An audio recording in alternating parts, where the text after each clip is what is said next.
Hello everyone, कैसे हैं आप लोग। उम्मीद करता हूं आप सभी अच्छे होंगे। मेरा नाम है फैजान खान और मैं आप सभी का स्वागत करता हूं फैजान एजुकेशन स्टेशन की आज की एक बिल्कुल नई क्लास में। तो आज हम लोग सीखने वाले हैं कि बिल्कुल बेसिक से आप जीरो लेवल से गुणनखंड यानी कि फैक्टर्स कैसे कर सकते हैं। यानी कि वह स्टूडेंट जिनको नहीं पता कॉमन क्या लेना है, कौन से पेयर लेना है जिससे हम अपने फैक्टर्स पूरे कर सकें, यानी कि कौन से पेयर से हम फैक्टर्स कर सकते हैं, वह कौन सा जोड़ा हमें बनाना है, ये सभी बातें मैं आपको सिखाऊंगा। और अगर आप ये वाली एक ट्रिक आज सीख गए तो आप जिंदगी में कभी भी फैक्टर्स नहीं भूलेंगे, बड़ी आसानी से आप फैक्टर्स कर लेंगे। चलिए, अगर अभी तक आपने वीडियो को लाइक नहीं किया तो वीडियो को लाइक कर दें, चैनल को सब्सक्राइब कर दें और इस वीडियो को अपने दोस्तों के साथ शेयर कर दें। तो वक्त को बर्बाद किए बिना चलिए आइए आज की क्लास को शुरू करते हैं। तो हमारे पास यहाँ पर जो क्वेश्चन दिया गया है कि हमारे पास 4x² प्लस 64x प्लस 112, ये हमारे पास क्वेश्चन दिया गया है। हमें इसके फैक्टर्स यानी गुणनखंड करने हैं। बड़े आसान तरीके से आपको बताऊंगा, एकदम स्टेप बाय स्टेप कैसे करेंगे आप। सबसे पहले तो हम इसकी फॉर्म लिख लेते हैं। किस फॉर्म में होता है ये होता है ax² plus bx plus c। ठीक, तो हमें यहाँ पर क्या करना होता है, जो हमारे पास a है और जो हमारे पास c है, इन दोनों की हमें मल्टीप्लाई करनी होती है। यानी कि a की और c का करेंगे हम मल्टीप्लाई यानी गुणा करेंगे। यानी कि a कौन सा है, यहाँ पर 4 है। a कौन सा है, 4 है। यहाँ पर x² के यानी गुणांक जो होता है, कोएफिशिएंट जो होता है वो a कहलाता है और जो कांस्टेंट वैल्यू है हमारे पास वो क्या है, c कहलाती है। तो 4 की और यहाँ पर 112 के करेंगे हम गुणा करेंगे। यानी कि 112 की और 4 की जब आप गुणा करेंगे तो कितना आ जाएगा, ये 448 आ जाएगा, यानी कि 448 आ गया। ठीक, तो हमें ऐसे दो नंबर्स यहाँ पर ढूंढने हैं जिनकी हम गुणा करेंगे तो 448 आएगा। ठीक, अब हमें देखना है यहाँ पर कि जो हमारा कांस्टेंट वैल्यू दी गई है उसके पहले साइन क्या दिया गया है, प्लस का साइन है। प्लस का साइन है और यहाँ पर कितना है, बीच वाला नंबर जो है हमारे पास बी है वो कितना है, 64 है।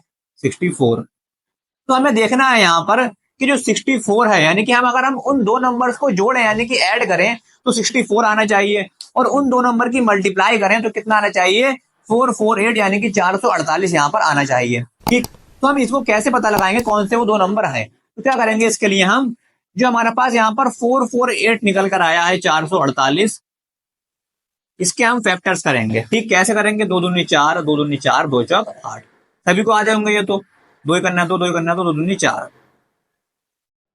2 पंजे 10, 2 छंग 12, 2 दूनी 4, 2 तियां 6, दो ही करना, दो नहीं, 2 दूनी 4, 2 2 अट्ठे 16। ठीक, सॉरी, दो ही करना, दो 2 चौक 8, 2 सत्ते 14 और ये लास्ट में 7 बन जाए 7। ठीक, तो ये हमारे पास क्या आ गया, फैक्टर्स आ गए क्या, 2 इंटू टू इंटू टू, कितनी बार है, 6 बार, और इंटू लास्ट में 7। यानी कि इन सबके अगर हम मल्टीप्लाई कर दें तो हमारे पास कितना आ जाएगा, 448 यानी कि 448 निकल कर आ जाएगा। ये इसके हमारे पास फैक्टर्स हो गए। लेकिन हमें इनमें वो नंबर्स यहाँ पर ढूंढने हैं जिनकी हम अगर ऐड करें तो हमारे पास कितना 64 आ जाए और जिनकी मल्टीप्लाई करें तो कितना आए, 448 आए। तो वो दो नंबर कौन से होंगे हमारे पास, अगर हम देखें इसमें तो शुरू के 3 यानी कि ये वाले, यानी कि 2 दूनी 4 दूनी 8, 8 हो गया। और मल्टीप्लाई कितना बचता है हमारे पास, 2 दूनी 4, 4 दूनी 8 और 8 सत्ते 56। यानी कि अगर हम 56 की 8 में कर दे मल्टीप्लाई तो 448 ही आएगा। ठीक है, और 8 को और 56 को अगर हम ऐड कर दें तो कितना आ जाएगा, 64 आ जाएगा, जो हमें यहाँ पर चाहिए। 64 चाहिए और 448 चाहिए, यानी कि वह दो नंबर हमें मिल चुके हैं अब। लेकिन हमारे पास यहाँ पर 64 के साथ x भी है तो यहाँ पर x ऐड कर देंगे, यानी कि 8x प्लस 56x हो जाएगा ये। ठीक है, क्वेश्चन को सॉल्व करते हैं। कैसे करेंगे क्वेश्चन को, यहाँ पर हमारे पास दिया गया है ax 4x², तो 4x² की जगह 4x² लिखेंगे और 64x की जगह हमें अब क्या लिखना है, हमें ये दो नंबर लिखने हैं जो हमें पेयर बनाए हैं, 8x और 56x और प्लस 112। ठीक है, ये वाली हमारे पास फर्स्ट स्टेप तो हो गया इसका। सेकंड स्टेप में हम यहाँ पर क्या करते हैं, कॉमन लेते हैं। लेकिन कॉमन कौन सा नंबर लें, यहाँ पर वो भी एक समस्या उत्पन्न हो जाती है। तो कॉमन कौन सा नंबर लेंगे, इसके लिए हम क्या करेंगे, इसको पूरी तरीके से सिंप्लीफाई कर लेंगे, इसको पूरी तरीके से तोड़ लेंगे। यानी कि इसका हम क्या करेंगे, विस्तार रूप लिख देंगे। कैसे लिखेंगे, यानी कि हमारे पास यहाँ पर जो 4 है, 4 के हम क्या करेंगे, यहाँ पर फैक्टर कर लेंगे।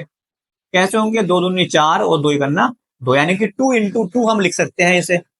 2 इंटू 2 इंटू यहाँ पर क्या है, x² है। x² क्या होता है, x इंटू एक्स। यानी कि एक्स की 2 बार मल्टीप्लाई प्लस अब आ गया 8, 8 के फैक्टर करेंगे, 2 चौक 8, 2 दूनी 4 और 2 करना 2, यानी कि 3 बार अगर हम 2 की गुणा करते हैं यानी कि 2 की मल्टीप्लाई कर दें अगर 3 बार तो 8 लिख सकते हैं उसे हम। और साथ में क्या है यहाँ पर एक्स है तो एक्स लिख देंगे, ठीक, कोई दिक्कत नहीं है। प्लस अब क्या है 56x है, 56 के भी क्या करेंगे हम फैक्टर कर लेंगे 56 के, 2 दूनी 4, 2 अट्ठे 16, 2 करना 2 और 2 चौक 8, 2 सत्ते 14 और 7 करना 7, यानी कि 3 बार 2 और 1 बार 7, यानी कि 2 गुणा 2 गुणा 2 गुणा 7 और एक एक्स भी है यहां पर इसके साथ तो गुणा एक्स, ठीक है, गुणा एक्स आ गया, ये यहां तक है, ठीक है। लास्ट हमारे पास बचता है 112 यानी कि 112, 112 का भी फैक्टर कर लेंगे। कैसे करेंगे 112 के फैक्टर, इस तरीके से करेंगे, यानी कि 2 पंजे 10 और 2 छंग 12, 2 दूनी 4, 2 अट्ठे 16, 2 करना 2, 2 चौक 8, 2 सत्ते 14 और 7 करना 7, यानी कि 4 बार 2 की मल्टीप्लाई करेंगे, यानी कि 2 इंटू 2 इंटू 2 इंटू 2 और 1 बार 7 की, तो ये 112 बन जाएगा, यानी कि इसे हमने पूरी तरीके से तोड़ लिया। अब हम कॉमन बड़ी आसानी से ले सकते हैं, अब हमें कॉमन लेने में कोई यहाँ पर समस्या उत्पन्न नहीं होगी, कोई भी परेशानी नहीं आएगी। कैसे लेंगे कॉमन, अब कॉमन लेते हैं यानी कि जो इस वाले में भी हो और इस वाले पार्ट में भी हो, यानी कि दोनों पार्ट में अगर वही नंबर आ रहा है वही चीज आ रही है तो वही हम कॉमन ले लेंगे। 2 इसमें भी आ रहा है, 2 इसमें भी आ रहा है, ठीक है, एक 2 ले लिया हमने इनटू, एक 2 इसमें भी आ रहा है फिर से, एक 2 इसमें भी आ रहा है फिर से, एक और 2 ले लिया हमने, ठीक है। उसके बाद एक्स आ रहा है, इसमें भी एक्स आ रहा है, ठीक है, एक्स ले लिया एक हमने। उसके बाद यहां पर एक्स है लेकिन अब यहां पर एक्स नहीं बचा, यहां पर 2 है लेकिन यहां पर 2 नहीं बचा, इसका मतलब यहां से तो एक्स बच गया, यहां से 2 बच गया, तो ये लिखेंगे हम क्या ब्रैकेट में, जो बचा है हमारे पास उसे क्या लिखेंगे हम ब्रैकेट में लिखेंगे। यहां से क्या बचा एक्स और यहां से क्या बचा 2 बचा, ठीक, कोई दिक्कत नहीं। उसके बाद क्या आता है प्लस का साइन है, प्लस का साइन लगा लिया। अब क्या लेंगे यहाँ पर 2 है, यहाँ पर भी 2 है, 2 ले लिया इनटू, यहाँ पर भी 2 है, यहाँ पर भी 2 है, 2 ले लिया, एक यहाँ पर भी 2 है, यहाँ पर भी 2 है, इनटू 2 ले लिया। उसके बाद यहाँ पर क्या है 7 है, यहाँ पर भी 7 है, इनटू 7 ले लिया, ठीक। तो अब क्या बचता है यहाँ पर एक्स बचा हमारे पास और यहाँ से क्या बचा 2 बचा, एक्स प्लस 2 यहाँ पर क्या लिखना है ब्रैकेट में लिखना है यानी कोष्ठक में। अब क्या करेंगे इनकी मल्टीप्लाई कर देंगे, यानी कि 2 2 जा 4, 2 दूनी 4 और इनटू एक्स में तो एक्स लिख लिया और यहाँ पर एक्स प्लस 2 ऐसे लिखा रहने दिया, प्लस 2 दूनी 4 दूनी 8 और 8 सत्ते 56 और एक्स प्लस 2। अब यहाँ पर आप देखें तो एक एक्स प्लस 2 यह है, एक एक्स प्लस 2 यह है, तो यहां से x प्लस 2 कॉमन आ जाएगा हमारे पास और यहां से क्या बचेगा अब 4x बचेगा और यहां से क्या बचा प्लस का 56 बचा और ये हमारे क्या होगा इसके फैक्टर्स निकल कर आ गया, यानी कि ये हमारा जो हो गया वो फाइनल आंसर निकल कर आ चुका है। यानी कि ये इसके गुणनखंड हमारे 4x² प्लस 8x यानी कि 4x² प्लस 64x प्लस 112 के जो गुणनखंड निकल कर आए, जो फैक्टर्स आए वो ये हमारे पास निकल कर आ गए बड़ी आसानी से, ठीक है। तो यहां से मैंने क्या बताया आपको, बिल्कुल बेसिक से आप कर सकते हैं, जो बिल्कुल आपको बिल्कुल जीरो भी नहीं आ रहा है जिसको फैक्टर्स का, वो भी यहाँ से सीख सकता है कि कैसे हमें फैक्टर्स निकालने हैं, कौन से पेयर बनाने हैं, फिर कैसे कॉमन लेना है, वो सभी आसानी से कर सकते हैं और एक बार आप सीख गए तो कभी भूलेंगे नहीं है। तो अब चलिए बढ़ते हैं क्वेश्चन नंबर 2 की तरफ और अच्छे से समझते हैं कि हम फैक्टर्स को कैसे कर सकते हैं। तो क्वेश्चन नंबर 2 यहाँ पर दिया गया है कि हमारे पास x² प्लस 25x माइनस 150 दिया गया है, ठीक। पहले वाले क्वेश्चन में हमारे पास क्या था x² गुणांक में नंबर था कुछ, लेकिन यहाँ पर हमारे पास नहीं है, तो यहाँ पर क्या है हमारे पास 1 है, ठीक, 1 इसकी मल्टीप्लाई में यानी गुणांक में है। तो हमें यहाँ पर क्या करना है, अब 1 की करेंगे 150 में मल्टीप्लाई तो कितना आएगा 150 ही आएगा, कितना आएगा 150 ही आएगा। और यहाँ पर साइन कौन सा दिया गया है माइनस का दिया गया है। अब यहाँ पर यह ध्यान देंगे कि यहाँ पर जो साइन दिया गया है, चिन्ह दिया गया है वो माइनस का दिया गया है और यहाँ पर क्या दिया गया है हमारे पास 25 दिया गया है। ये तीनों चीजें हमें देखनी है, देख लिया हमने। यानी कि अगर हम माइनस करें दो नंबर्स को तो 25 यानी कि 25 आना चाहिए, उनकी अगर गुणा करें तो 150 आना चाहिए। तो कैसे निकालेंगे, तो फैक्टर्स कर लेते हैं इसके, यानी कि 150 के अगर हम फैक्टर्स करेंगे तो कैसे करेंगे, तो 150 के यहाँ पर क्या करेंगे हम फैक्टर्स करेंगे। कैसे करेंगे, 2 से काट लेंगे यहाँ पर या 3 से काट लीजिए आप, 3 पंजे 15 जीरो आ गया। ठीक है, 5 से काट लीजिए, 5 ही करना, 5 जीरो आ गया। फिर 5 से काट लीजिए, 5 दूनी 10, और फिर 2 से काटेंगे, 2 ही करना 2। तो यहाँ पर क्या आ गया, ये 3 गुणा 5 गुणा 5 गुणा 2 बराबर 150। यानी कि अगर हम इन नंबर्स की मल्टीप्लाई करें तो 150 आएगा कैसे? 3 पंजे 15, 15 पंजे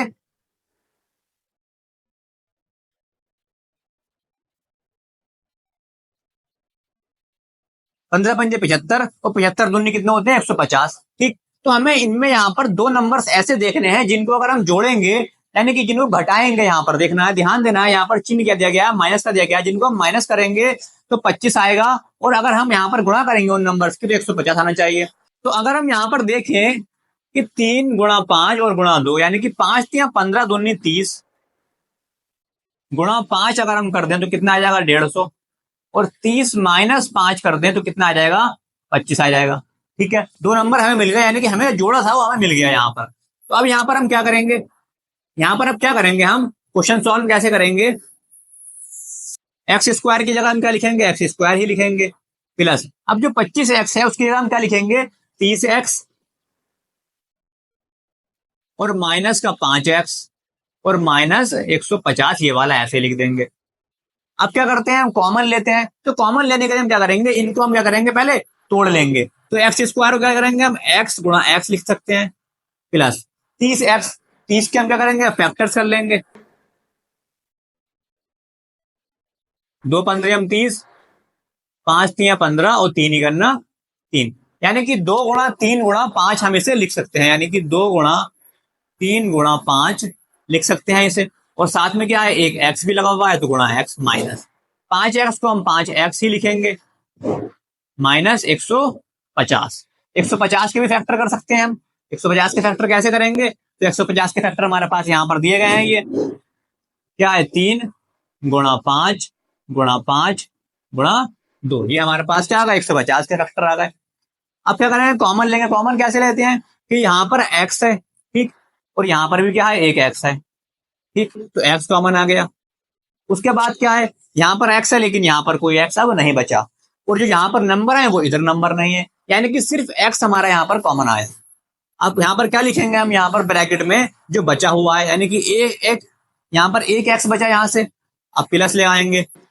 यहाँ से क्या बचा, 2 गुणा 3 गुणा 5, इनकी गुणा करेंगे तो कितना आएगा, 2 3 6, और 6 पंजे 30, ठीक है, माइनस यहाँ पर क्या है 5, यहाँ से 5 ले लेंगे कॉमन, ठीक है, यहाँ से 5 ले लिया कॉमन, यानी कि यहाँ पर भी 5 है, यहाँ पर भी 5 है, कॉमन ले लिया। उसके बाद क्या है, यहाँ पर x है लेकिन यहाँ पर x नहीं है, इस तरफ यहाँ पर इस वाले जो हमारे पास पार्ट है इसमें क्या है, x नहीं है, तो यहाँ से क्या आएगा, सिर्फ 5 आएगा कॉमन, और काय का, माइनस का 5 आ रहा है, ये ध्यान रखेंगे।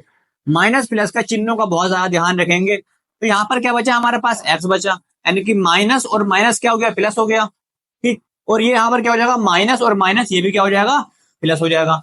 और यहाँ से क्या बचा, 3 गुणा 5 गुणा 2 बचा, यानी कि 5 3 15 दूनी 30, ठीक।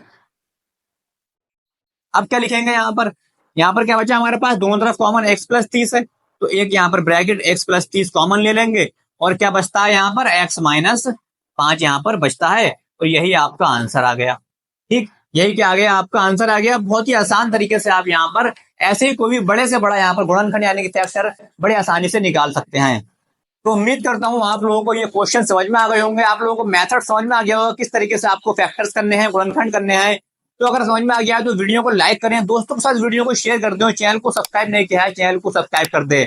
अगर आप इस तरीके से और भी ट्रिकी वीडियो या कॉन्सेप्ट वाली वीडियो देखना चाहते हैं तो मैंने उसके लिंक डिस्क्रिप्शन में दे दिया है, जैसे कि 1 से लेकर 1000 तक के स्क्वायर आप कैसे निकाल सकते हैं, बड़ी सी बुरी गुणा आप 5 से 6 सेकंड में कैसे कर सकते हैं, कोई भी एलसीएम या एचसीएफ आप 2 से 3 सेकंड में बिना पेन और पेंसिल के, बिना पेपर के आप कैसे कर सकते हैं। इस तरह की ट्रिक्स देखने के लिए आप डिस्क्रिप्शन से लिंक से आप वहां पर वीडियो देख सकते हैं और समझ सकते हैं। चलिए मिलते हैं ऐसी एक अच्छी वीडियो के साथ नेक्स्ट वीडियो में, तब तक के लिए good bye, thank you so much, have a good day.